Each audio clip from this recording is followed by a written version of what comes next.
What's up guys, Connor here and welcome back to Star Wars Central. This is just a quick update for Star Wars Battlefront 2. As I'm sure you already know, the Last Jedi DLC is releasing tomorrow in time for the new Star Wars movie. This free DLC includes 2 new maps, Crate and Dakar, new vehicles, a hero vehicle modification, a new single-player story expansion, and of course 2 new heroes. Overall, it's a pretty well-rounded DLC. It seems we'll be getting enough content to keep us happy for maybe 1 to 2 months, and in the case of the new heroes, it should help mix things up a little bit with the current meta in heroes versus villains.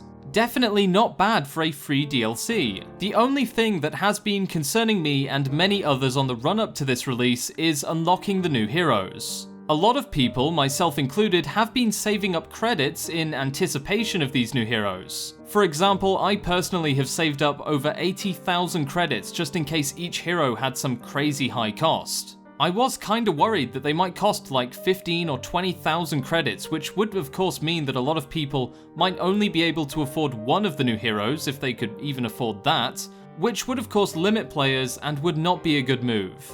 But thankfully, the news today is that EA has revealed that the new heroes, Finn and Captain Phasma, won't cost anything. In fact, they will be free for all players. You don't have to save up credits, you don't have to worry about grinding the game to unlock them. Instead, they will be free and available to unlock during the Last Jedi season. To give you guys a better idea of what I'm talking about, I'm going to show you the tweet EA Star Wars released confirming this news. Originally, they released a tweet through EA France about the heroes having no unlock cost, but that tweet was actually removed. This made a lot of people freak out and assumed that this meant EA were changing their minds, but I think it's more obvious now that they've confirmed they're going to be free, that the EA France tweet had simply been released too early. So it was probably removed because it wasn't released at the correct time. Anyway, this tweet here from the EA Star Wars Twitter account confirms that Finn and Phasma will cost 0 credits. Let's take a closer look at what they had to say. Finn and Captain Phasma joined Star Wars Battlefront 2 on December 13th. Unlock for 0 credits if you log in during the Last Jedi season. Okay, so that means we will be able to unlock these heroes starting tomorrow, which is of course December the 13th, when the main section of the Last Jedi DLC, so the maps, the heroes, the new vehicles, all of the good stuff releases. They do mention that it's unlockable for 0 credits if you log in during the Last Jedi season, so maybe after this season finishes, a new cost to unlock may be implemented. I'm not really too bothered by this because it does give people a real incentive to log back in and keep the player numbers as high as possible. I know some people won't agree with it if that is the case. I'm pretty sure they will be permanently free. I can't see them adding like a 5 or 10,000 cost to it after it releases. But even if they're not, as long as the cost is not above, say, 15,000 credits, then I'd say it's reasonable. So overall, I think this is a good move by the developers. A lot of people were burned by the incredibly high cost of the heroes at release, and I think any value, even if it was say 10,000 credits, would still be received negatively by the community, especially considering this is the first DLC and a lot of players coming in at Christmas won't have enough credits to unlock them.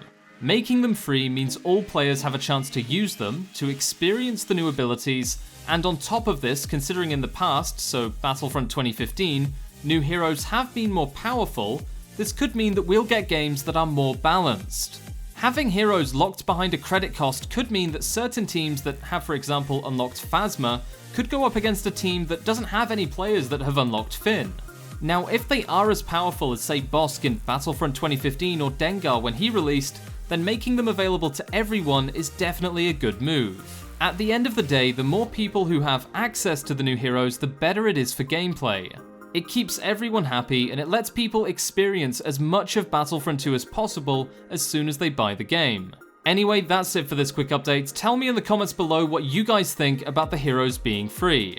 I personally think it's a good move, but some of you guys may disagree. In that case, tell me why down below. I will be back tomorrow with another video on episode 8. Some early reviews have released and they are incredibly positive, so I definitely want to go over them in a spoiler-free video that doesn't ruin the movie for anyone, but just sort of does a roundup of the reviews before the film releases. Anyway, I'll see you guys tomorrow. Thank you for watching and may the Force be with you.